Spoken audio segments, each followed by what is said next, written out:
హైదరాబాద్కు హార్ట్ అంటే అది హుస్సేన్ సాగర్. రోజు చూస్తూనే ఉంటాం. కానీ అసలు ప్రశ్న ఏంటంటే ఎవరి హుస్సేన్? ఈ చెరువుకు ఆ పేరు రావడానికి గల కారణమైన వ్యక్తి హజరత్ హుస్సేన్ షావల్లి.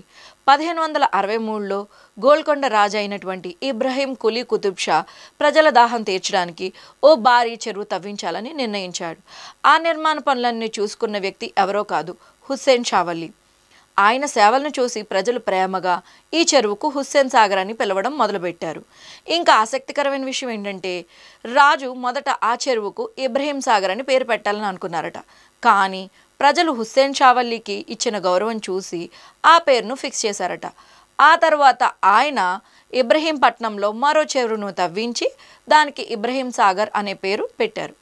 ఇది నిర్మించడానికి అప్పటి గోల్కొండ కరెన్సీలోనే అయిన ఖర్చు మొత్తం ఎంతో తెలుసా? 2,54,000 రూపాయలు. 1563లోనే అది అంతంటే నేటి విలువ ప్రకారం సుమారుగా 72.54 లక్షల రూపాయలు. 400 ఏళ్ల క్రితం నిర్మించిన ఈ చెరువు ఇప్పటికీ హైదరాబాద్ దాహం తీరుస్తూ నిలబడితే అది హుస్సేన్ సాగర్ గొప్పదనమే. మరి హుస్సేన్ సాగర్ కథ మీకు నచ్చినట్లయితే ఒక లైక్ చేసి షేర్ చేసి మా ఛానల్ని సబ్స్క్రైబ్ చేసిండి. మరిన్ని వీడియోల కోసం స్టే ట్యూన్ టు FBTV.